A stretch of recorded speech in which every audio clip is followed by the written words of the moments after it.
치매 연기했더니 날 버리고 간 아들과 며느리. 22억 상속 취소한다니까 공항에서 무릎 꿇고 울부짖더군요. 저는 한정혜입니다. 올해 72이죠. 평생 남편 없이 혼자 두 아들을 키웠어요. 큰아들 진우는 사업도 잘 되고 집도 좋은데 살아요. 둘째 진수는 몇 년 전부터 연락이 끊겼습니다. 그날도 저는 부엌에서 설거지를 하고 있었어요. 진우가 며느리 미선이랑 저녁을 먹으러 왔거든요. 어머니, 안경 어디 두셨어요? 미선이가 물었습니다. 저는 일부러 고개를 갸웃했죠. 안경? 아까 분명 여기 뒀는데. 사실 안경은 제가 서랍 깊숙이 넣어뒀어요. 아침부터 계획한 일이었습니다. 어머니, 요즘 자주 그러시네요. 진우가 걱정스러운 표정을 지었어요. 하지만 그 눈빛에서 저는 다른 걸 봤습니다. 진짜 걱정이 아니라 불안이었죠. 괜찮아. 나이 들면 다 그런 거지 뭐. 저는 태연하게 웃었어요. 며칠 뒤에는 일부러 냉장고 문을 열어둔 채 나갔습니다. 진우가 퇴근하고 와서 깜짝 놀랐죠. 엄마, 냉장고 문이 열려 있었어요. 그랬어? 아이고, 내가 깜빡했나 보네. 저는 손으로 이마를 짚었어요. 미선이가 진우 팔을 슬쩍 잡아당겼습니다. 여보, 혹시 조용히 해. 진우가 작은 소리로 말했지만 저는 다 들었어요. 그날 밤 저는 방에 누워 천장을 봤습니다. 가슴이 답답했죠. 이게 맞는 건가 싶었어요. 하지만 저는 알아야 했습니다. 제 아들이 진짜 어떤 사람인지 말이죠. 다음 날 저는 보건소에 갔어요. 치매 검사를 받으러요. 어머니, 오늘 날짜가 어떻게 되죠? 젊은 간호사가 물었습니다. 2025년 11월이죠. 맞습니다. 지금 계절은요? 가을이에요. 검사는 30분 정도 걸렸어요. 숫자 외우기, 그림 그리기, 단어 기억하기. 전부 다 정확하게 답했습니다. 어머니는 전혀 문제 없으세요. 의사 선생님이 웃으며 말했어요. 요즘 치매 검사 받으러 많이 오시는데 어머니처럼 건강하신 분도 드물어요.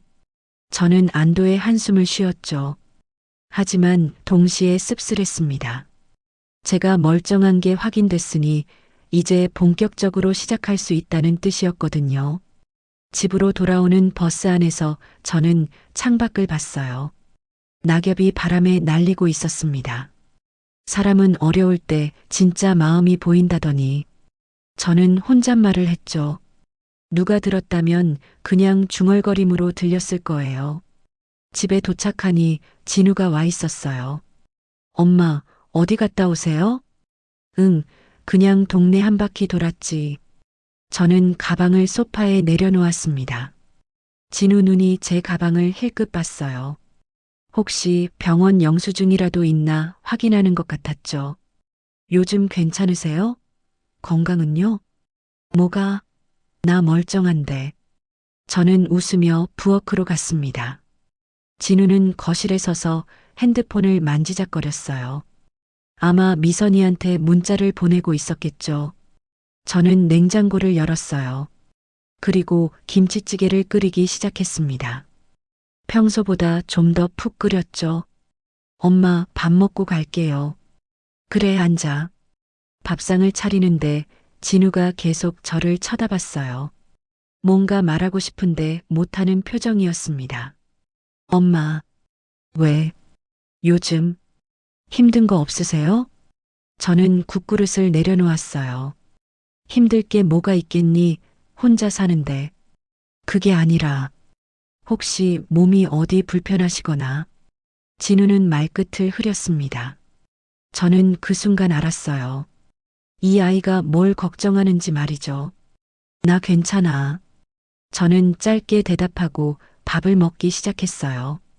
진우도 더 이상 말하지 않았습니다. 식사가 끝나고 진우가 돌아간 뒤 저는 설거지를 했어요.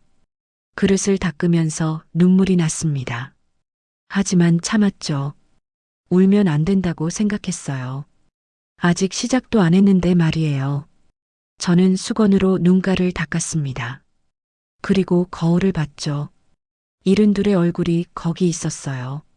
주름 가득하고 머리는 희끗희끗하지만 눈빛만은 또렷했습니다. 정혜야, 이제 시작이다. 저는 제 자신에게 말했어요. 그날 밤 저는 일기장을 꺼냈습니다. 30년 전에 샀던 낡은 일기장이었죠. 마지막 페이지를 펼쳤어요. 그리고 적었습니다. 치매 연기 시작일 오늘부터 보건소 검사 결과 정상. 목표 진우의 진심을 확인할 것. 연필로 또박또박 적고 나니 마음이 무거워졌어요. 하지만 돌이킬 수는 없었습니다. 저는 형광등을 끄고 이불을 덮었죠. 어둠 속에서 저는 오래 잠들지 못했어요. 천장의 그림자가 흔들렸습니다. 바람 소리가 창문을 두드렸죠. 저는 눈을 감았어요. 그리고 다짐했습니다. 끝까지 가보자고 말이에요. CHAPTER 이상속 발표. 며칠 뒤 저는 진우를 불렀습니다. 진우야, 오늘 저녁에 집에 와라. 갑자기 왜요? 할 얘기가 있어. 전화를 끊고 저는 서류들을 꺼냈어요. 집 등기부등본, 상가 임대차 계약서, 보험증권. 전부 다 정리해뒀던 것들이었죠. 오후 6시쯤 진우가 미선이랑 같이 왔습니다. 어머니, 무슨 일이세요? 미선이가 물었어요. 앉아봐, 둘 다. 저는 소파를 가리켰습니다. 진우와 미선이가 나란히 앉았죠. 저는 그 앞에 서서 서류를 펼쳤어요. 요즘 내가 깜빡깜빡하잖니. 어머니. 아니야, 사실이잖아. 저는 손을 들어 말을 막았습니다. 그래서 말인데 혹시 내가 갑자기 쓰러지거나 하면 큰일이니까. 저는 잠시 숨을 고르고 말했어요. 모든 재산을 진우 너한테 상속하마. 순간 거실이 조용해졌습니다. 진우 눈이 커졌죠. 미선이 입이 살짝 벌어졌어요. 엄마, 갑자기 무슨. 집이랑 상가 합치면 18억 정도 되고. 저는 서류를 하나씩 넘기며 설명했어요. 보험이 4억 좀 안 되니까 다 합치면 22억 정도야. 미선이 얼굴이 환해졌습니다. 눈이 반짝반짝 빛났죠. 어머니, 그렇게 많이 모으셨어요? 평생 반찬 장사하고 아껴 살았으니까. 저는 덤덤하게 대답했어요. 진우가 제 손을 잡았습니다. 엄마, 아직 건강하시잖아요. 그런 얘기 왜 하세요? 그래도 미리 정리해둬야지. 저는 진우 손을 톡톡 두드렸어요. 그나저나 진수는 왜 전화도 안 받니? 분위기가 싸늘해졌습니다. 진우 표정이 굳었죠. 그 자식 얘기는 하지 마세요. 왜 무슨 일 있었어? 저는 모르는 척 물었어요. 물론 다 알고 있었죠. 형이 돈 다 가져간다고 난리쳤어요. 미선이가 끼어들었습니다. 집안 분위기 엉망으로 만들고 나가더니 그 뒤로 연락 올 때마다 돈 얘기뿐이었죠. 그래서 내가 끊었어요. 진우가 말했어요. 엄마한테 손 벌릴 생각만 하고 형 욕하고 그러니까 더 이상 못 봐주겠더라고요. 저는 고개를 끄덕였습니다. 그래, 내 말이 맞다. 사실 진수는 3년 전 크게 싸우고 나갔어요. 상속 문제로요. 진우한테 다가면 자기는 뭐 받냐고 소리 질렀죠. 저는 그때 가슴이 찢어지는 것 같았습니다. 하지만 어쩔 수 없었어요. 진수는 돈만 생각했거든요. 어쨌든 진우야. 저는 다시 서류를 가리켰습니다. 이게 다 내 거니까 잘 알아둬. 알겠습니다, 엄마. 진우가 고개를 숙였어요. 미선이는 계속 웃고 있었습니다. 입꼬리를 감추지도 못하더군요. 저는 그 모습을 눈에 담았어요. 그날 밤 진우 부부가 돌아간 뒤 저는 창문을 열었습니다. 찬바람이 들어왔죠. 이제 진짜 시작이구나. 저는 중얼거렸어요. 가슴 한쪽이 시렸습니다. 하지만 멈출 수는 없었어요. 다음 날 아침 진우한테서 문자가 왔어요. 엄마 오늘 병원 가세요. 제가 모시고 갈게요. 저는 답장을 보냈습니다. 괜찮아. 혼자 갈 수 있어. 하지만 진우는 집 앞까지 왔더군요. 엄마 같이 가요. 너 회사 안 가도 돼? 오늘은 좀 늦게 가도 괜찮아요. 우리는 같이 동네 병원에 갔습니다. 의사 선생님이 간단한 검사를 했어요. 혈압 정상이고 혈당도 괜찮으시네요. 감사합니다. 저는 웃으며 대답했어요. 진우가 의사 선생님을 따로 불렀습니다. 저는 몰래 귀를 기울였죠. 선생님, 저희 어머니가 요즘 자꾸 깜빡하시는데 나이 드시면 그럴 수 있어요. 큰 문제는 아닙니다. 그래도 혹시 치매는 아닐까요? 진우 목소리가 떨렸어요. 의사 선생님이 잠시 생각하더니 말했습니다. 일단 지켜보시고 심해지면 대학병원 가보세요. 알겠습니다. 집으로 돌아오는 차 안에서 진우가 말했어요. 엄마 앞으로 제가 자주 들를게요. 괜찮아. 바쁜데 뭐. 아니에요. 엄마가 더 중요하죠. 저는 창밖을 봤습니다. 진우 말이 진심인지 아닌지 아직은 몰랐어요. 하지만 곧 알게 되겠죠. 집 앞에 내려주고 진우가 떠났습니다. 저는 현관문을 열고 안으로 들어갔어요. 텅 빈 집이 저를 맞았죠. 저는 소파에 앉아 한숨을 쉬었습니다. 상속 얘기를 꺼낸 순간부터 뭔가 달라진 게 느껴졌어요. 진우 태도가 조금 더 부드러워졌죠. 미선이 목소리도 한 톤 높아졌고요. 역시 그렇구나. 저는 쓴웃음을 지었습니다. 사람은 이익 앞에서 변하는 법이니까요. 저녁 때 미선이한테서 전화가 왔어요. 어머니, 오늘 저녁 같이 드실래요? 아니야, 괜찮아. 에이, 뭐 그러세요. 제가 갈게요. 1시간 뒤 미선이가 반찬을 들고 왔습니다. 예전에는 한 번도 이런 적 없었거든요. 어머니, 이거 제가 만든 거예요. 고맙다. 우리는 함께 밥을 먹었어요. 미선이가 계속 말을 걸었습니다. 어머니, 요즘 어디 불편하신 데 없으세요? 없어. 혹시 필요한 거 있으면 언제든 말씀하세요. 저는 고개를 끄덕였죠. 하지만 속으로는 알고 있었어요. 이 친절이 진짜가 아니라는 걸 말이에요. 미선이가 돌아간 뒤 저는 설거지를 했습니다. 그릇을 닦으면서 눈물이 또 났어요. 이번에는 참지 않았습니다. 눈물을 흘리면서 저는 생각했죠. 앞으로 얼마나 더 외로울까 하고요. 하지만 이건 제가 선택한 길이었어요. 진실을 알기 위한 길 말이에요.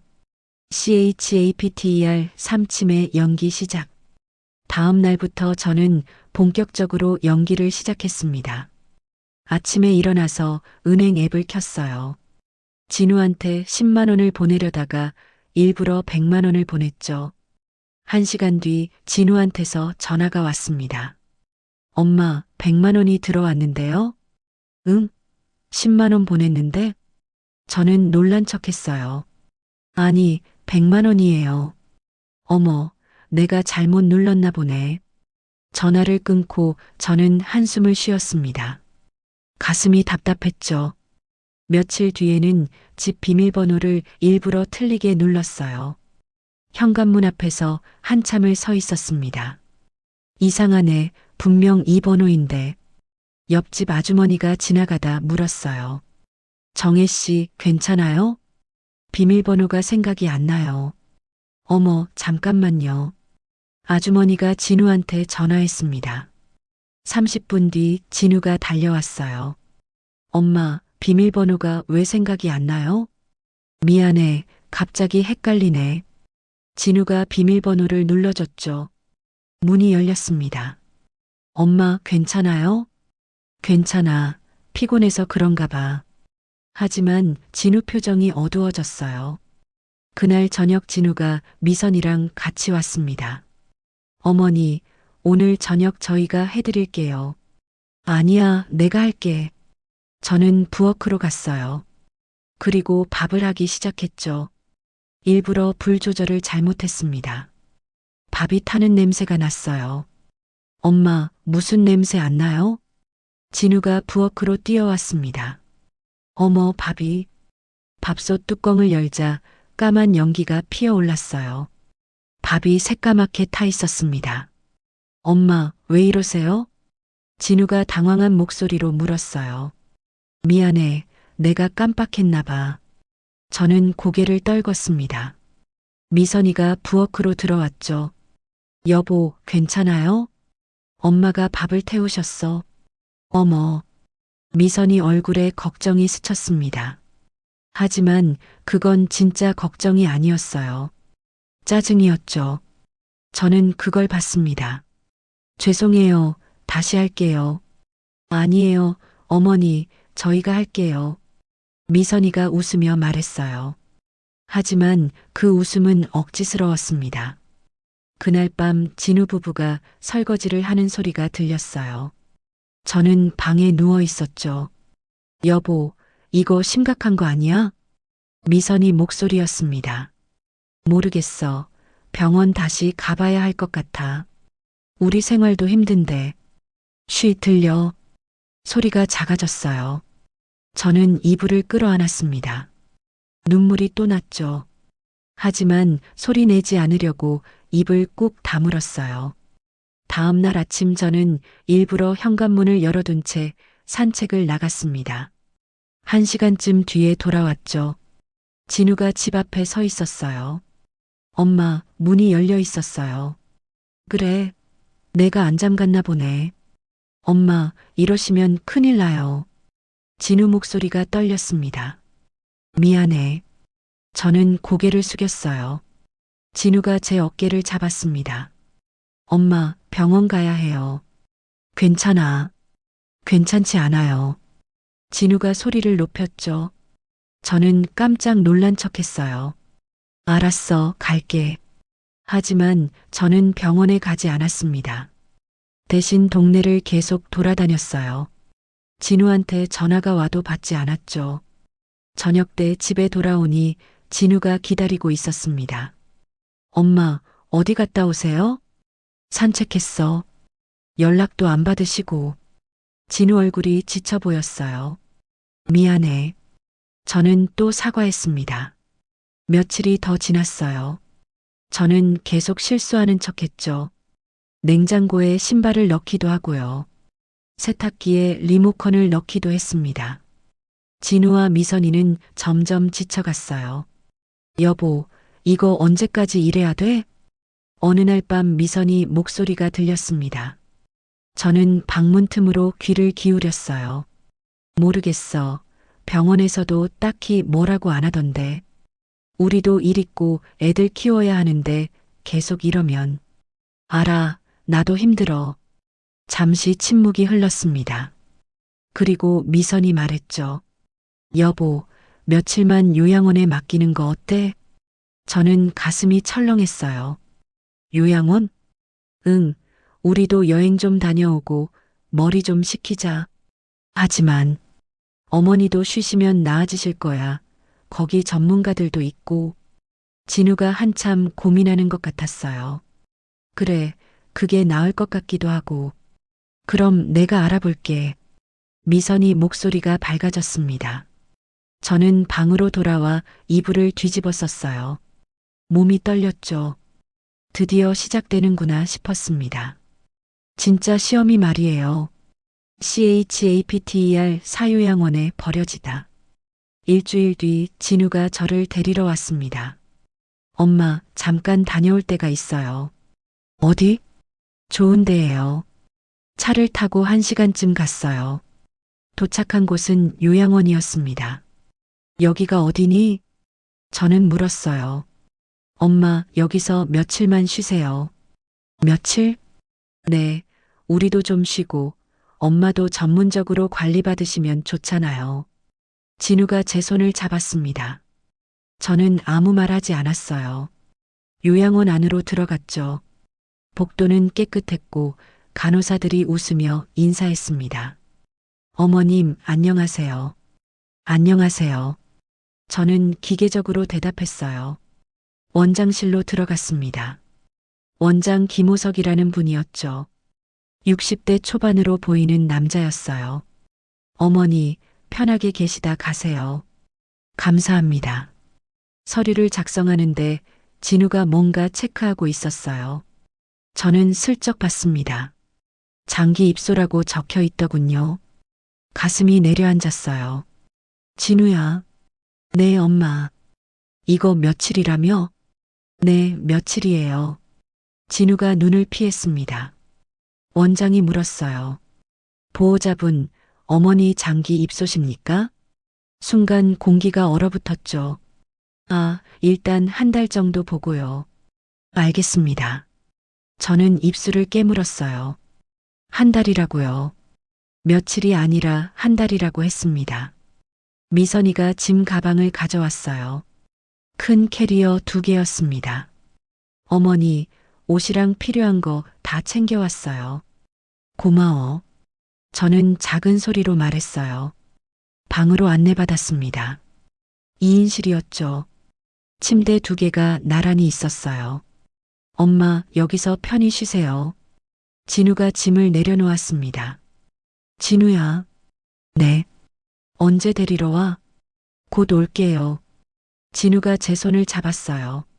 하지만 눈은 마주치지 않았습니다. 다녀올게요, 엄마. 진우와 미선이가 나갔어요. 문이 닫혔습니다. 저는 창문 앞에 섰죠. 주차장에서 진우차가 출발하는 게 보였어요.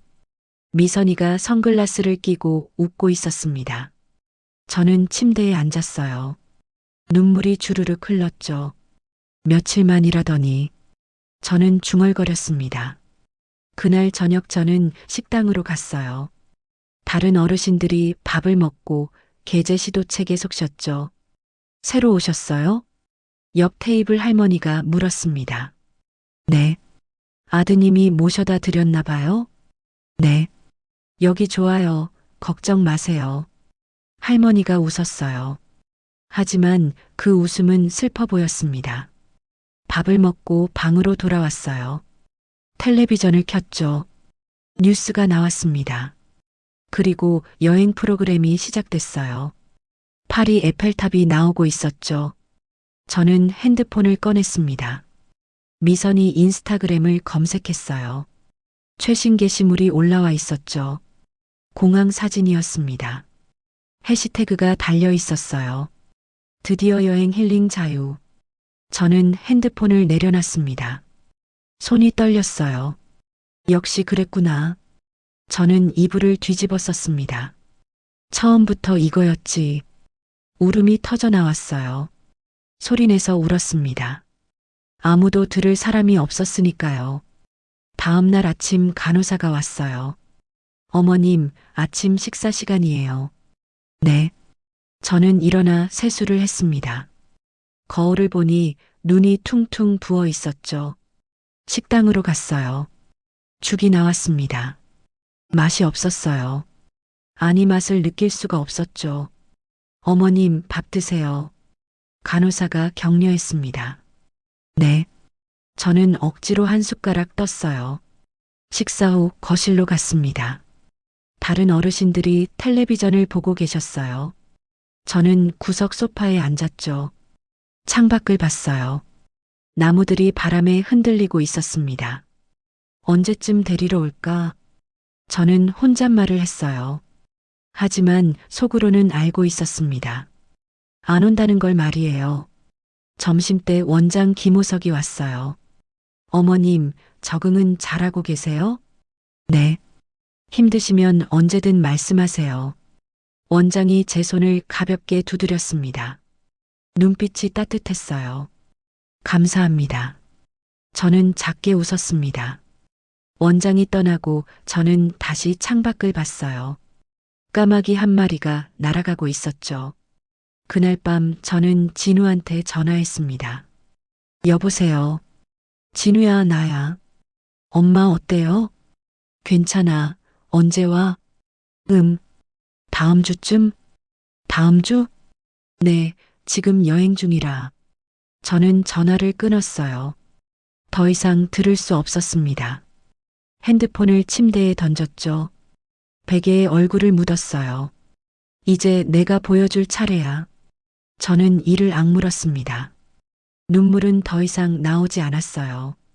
대신 분노가 차올랐죠. 여기까지 사편입니다. 이야기가 흥미진진하시다면 구독과 좋아요 부탁드립니다. 챕터 5 진짜 위기. 일주일이 지났습니다. 진우한테서 연락은 없었어요. 저는 매일 거실 소파에 앉아 있었죠. 다른 일은 할 수가 없었습니다. 밥도 제대로 먹지 못했어요. 간호사들이 걱정했습니다. 어머님, 식사 좀 하세요. 네. 저는 대답만 하고 숟가락을 들지 않았어요. 몸무게가 빠지기 시작했죠. 옷이 헐렁해졌습니다. 어느 날 오후였어요. 저는 거실 소파에 앉아 있었습니다. 갑자기 가슴이 조여왔어요. 숨이 막히는 것 같았죠. 저는 가슴을 움켜쥐었습니다. 식은땀이 났어요. 원장 김호석이 지나가다 저를 봤습니다. 어머님, 괜찮으세요? 가슴이. 원장이 급히 다가왔어요. 간호사, 어서 와봐요. 간호사들이 달려왔습니다. 저는 소파에 기댄 채 숨을 헐떡였어요. 혈압 재봐요. 네. 혈압계를 차더니 간호사가 말했어요. 혈압이 많이 높으세요. 어머님, 깊게 숨 쉬세요. 원장이 제 등을 쓸어내렸습니다. 천천히 호흡을 가다듬었어요. 심장 박동이 점점 안정됐죠. 괜찮아지셨어요? 네, 조금. 원장이 물을 가져왔습니다. 천천히 드세요. 저는 물을 마셨어요.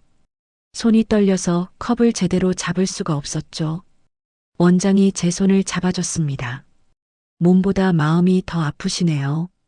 순간 눈물이 났어요. 이럴수록 정신 바짝 차리셔야 합니다. 원장 목소리가 단호했습니다. 저는 고개를 끄덕였어요. 네. 보호자분께 연락드릴까요? 아니요. 저는 고개를 저었습니다. 괜찮아요. 원장이 잠시 저를 보더니 말했어요. 알겠습니다. 하지만 다시 이러시면 연락드려야 해요. 네. 간호사들이 돌아갔습니다. 원장도 일어서려다 말고 다시 앉았어요. 어머님. 네. 힘드시죠? 저는 대답하지 않았습니다. 대답할 수가 없었죠. 저도 부모님 모시고 살았어요. 원장이 말했습니다. 마지막에 요양원 보내드렸고요. 저는 원장을 봤어요. 후회하세요? 매일 후회하죠. 원장이 쓴웃음을 지었습니다. 하지만 어쩔 수 없었어요. 저도 사람이니까. 저는 고개를 떨궜어요. 어머님은 어떠세요? 저도 사람이에요. 저는 작은 소리로 말했습니다. 하지만 이젠 내가 보여줄 차례예요. 무얼요? 제 아들이 어떤 사람인지 말이에요. 원장이 잠시 말없이 저를 봤습니다. 그럼 힘내세요. 네. 원장이 일어섰어요. 휴지 여기 두고 갈게요. 테이블에 휴지를 놓고 갔습니다. 저는 혼자 남았어요. 가슴은 아직도 답답했지만 견딜만 했죠. 저는 휴지로 눈물을 닦았습니다. 그리고 결심했어요. 이제 끝을 봐야지. 저는 중얼거렸습니다. 핸드폰을 꺼냈어요. 진우 번호를 눌렀죠. 연결음이 울렸습니다. 한참 만에 진우가 받았어요. 엄마. 진우야. 무슨 일이세요? 배경에서 웃음소리가 들렸습니다. 미선이 목소리였죠. 저는 참았어요. 화를 내면 안 됐습니다. 아무것도 아니야. 잘 지내니? 네, 여행 잘 다니고 있어요. 그래, 재밌게 놀아라. 엄마는 괜찮으세요? 응, 나 괜찮아. 저는 전화를 끊었습니다. 더 이상 들을 필요가 없었어요. 이제 마지막 카드를 써야 할 때였죠. 저는 일기장을 꺼냈습니다. 그리고 적었어요. 오늘부터 진짜 시험. 내일 전화한다. 상속 취소 통보.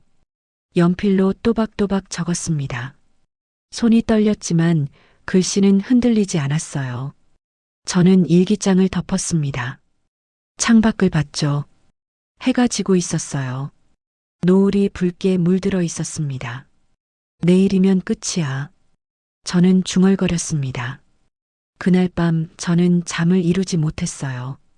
천장을 보며 계속 생각했죠. 이게 맞는 건가 하고요. 하지만 돌이킬 수는 없었습니다. 이미 시작했으니까요. 새벽이 되자 창밖이 밝아졌어요. 새들이 지저귀기 시작했습니다. 저는 일어나 세수를 했어요. 거울을 봤죠. 이른둘의 얼굴이 거기 있었습니다. 주름은 더 깊어졌고 눈은 충혈돼 있었어요. 하지만 눈빛만은 또렷했습니다. 정혜야, 마지막이다. 저는 제 자신에게 말했어요. 그리고 핸드폰을 들었습니다. CHAPTER 6단 한 통의 전화. 오전 10시였습니다. 저는 거실 구석 소파에 앉아 있었어요. 핸드폰을 손에 쥐고요. 손이 떨렸습니다. 심장이 빠르게 뛰었죠. 이제 한다. 저는 중얼거렸어요. 진우 번호를 눌렀습니다. 연결음이 울렸어요. 한참 뒤에 진우가 받았습니다. 엄마, 진우야, 무슨 일이세요? 지금 비행기 타려고 하는데. 배경에서 안내방송이 들렸어요. 탑승 시작이라고 하더군요. 진우야, 오늘 변호사 만나려고 해. 변호사요? 왜요? 상속 취소하려고. 순간 전화기 너머가 조용해졌습니다. 엄마, 지금 뭐라고 하셨어요? 진우 목소리가 떨렸어요. 상속 취소하고 재산 전부 사회 기부할 거야. 엄마, 농담이시죠? 아니야, 진심이야. 저는 차분하게 말했습니다. 왜요? 갑자기 왜 그러세요? 너희한테 줄 필요가 없어졌어. 무슨 소리예요? 진우 목소리가 커졌어요. 며칠만 기다리라며 날 여기 버리고 여행 갔잖니. 엄마, 오해예요. 오해? 짐 전부 가져왔잖아. 장기 입소라고 했잖아. 진우가 말을 못했습니다. 미선이 인스타그램도 봤어. 드디어 자유래. 엄마, 이제 됐어. 변호사 약속 시간 돼서 끊는다. 엄마, 잠깐만요. 저는 전화를 끊었습니다. 핸드폰을 무릎 위에 내려놨어요. 온몸이 떨렸죠. 하지만 후회는 없었습니다. 10분 뒤 진우한테서 전화가 왔어요. 저는 받지 않았습니다. 문자가 쏟아졌죠. 엄마 제발 전화 받아요. 기분은 안 돼요. 우리가 잘못했어요. 저는 문자를 보고 핸드폰을 꺼버렸습니다. 점심시간이 됐어요. 간호사가 식사하러 가자고 했죠. 어머님, 식사 시간이에요. 네. 저는 일어나 식당으로 갔습니다. 밥을 먹는데 입맛이 없었어요. 숟가락만 들었다 놨다 했죠. 어머님, 괜찮으세요? 네. 저는 억지로 한 숟가락 먹었습니다. 그때 원장이 다가왔어요. 어머님, 보호자분한테서 연락 왔는데요. 네. 어머님 찾으신대요. 급하시다고. 저는 고개를 저었습니다. 안 받을 거예요. 하지만 괜찮아요. 원장이 잠시 저를 보더니 고개를 끄덕였습니다. 알겠습니다. 오후 3시쯤이었어요. 요양원 현관문이 벌컥 열렸습니다. 진우와 미선이가 뛰어들어왔어요. 숨을 헐떡이고 있었죠. 어머니 어디 계세요? 미선이가 큰 소리로 물었습니다. 간호사가 놀라서 달려왔어요. 조용히 해주세요. 우리 어머니 어디 계시냐고요. 진우가 소리쳤습니다. 저는 거실에서 그 광경을 봤어요. 천천히 일어났죠. 복도로 나갔습니다. 왜 왔니? 진우와 미선이가 저를 보더니 달려왔어요. 엄마, 진우가 제 손을 잡았습니다. 손이 땀으로 젖어 있었죠. 비행기에서 내렸어요. 공항에서 바로 택시 타고 왔어요. 그래서 저는 냉정하게 물었습니다. 엄마, 기분은 안 돼요. 미선이가 울먹이며 말했어요. 왜 안 돼? 그건 저희한테 주시기로 했잖아요. 내 맘밖이었어. 저는 손을 뿌리쳤습니다. 진우가 무릎을 꿇었어요. 복도 한가운데에서요. 엄마, 제발 다시 생각해 주세요. 일어나. 싫어요. 엄마가 용서해 주실 때까지 안 일어날 거예요. 미선이도 무릎을 꿇었습니다. 두 사람이 바닥에 엎드렸어요. 다른 어르신들이 나와서 구경하기 시작했죠. 간호사들도 당황한 표정이었습니다. 일어나라고. 저는 다시 말했습니다. 하지만 진우는 일어나지 않았어요. 엄마, 저희가 잘못했어요. 뭘 잘못했는데? 엄마를 여기 두고 간 거요. 그것뿐이니? 진우가 고개를 들었어요. 눈이 빨개져 있었습니다. 엄마를 생각 안 한 거요. 맞아. 저는 고개를 끄덕였습니다. 너희는 날 생각한 적이 없어. 죄송해요. 미선이가 울기 시작했어요. 화장이 번졌죠. 일어나. 저는 차갑게 말했습니다. 내일 변호사 만날 거야. 너희는 돌아가. 엄마.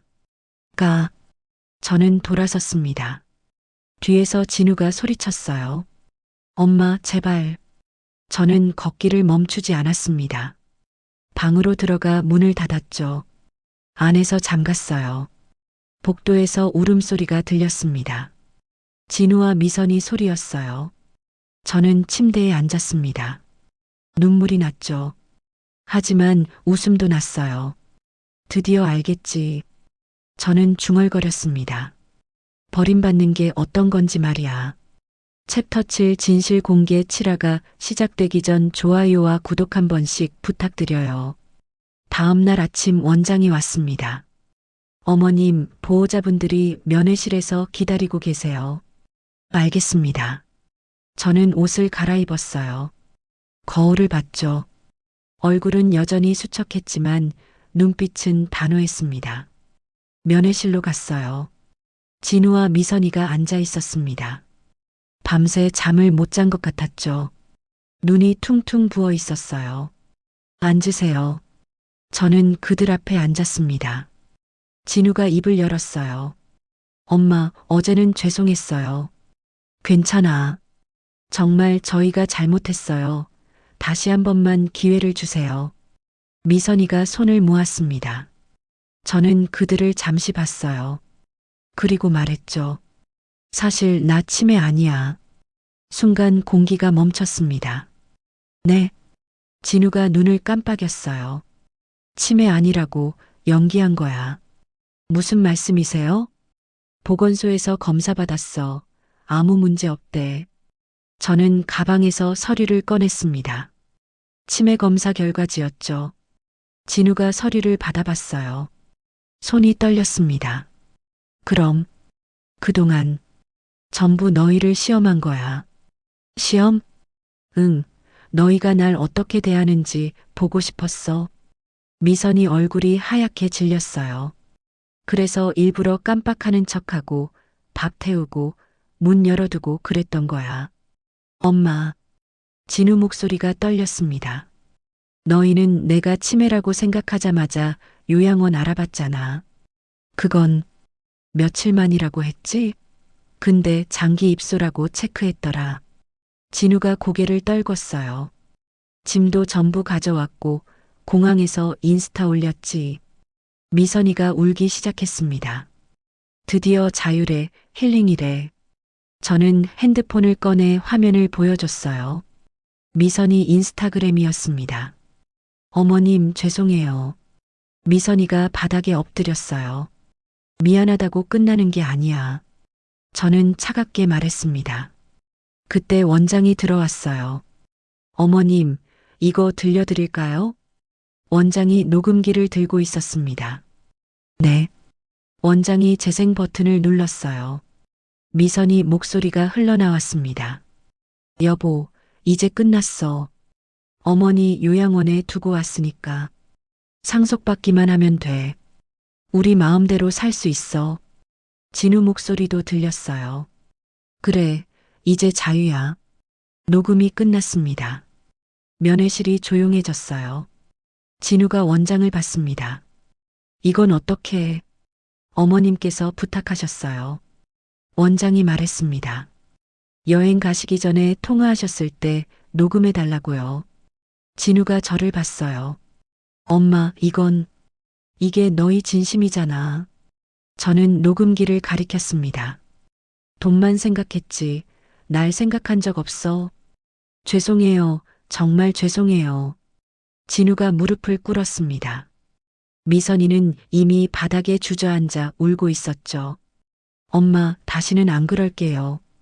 믿을 수 없어. 저는 일어섰습니다. 상속은 취소야.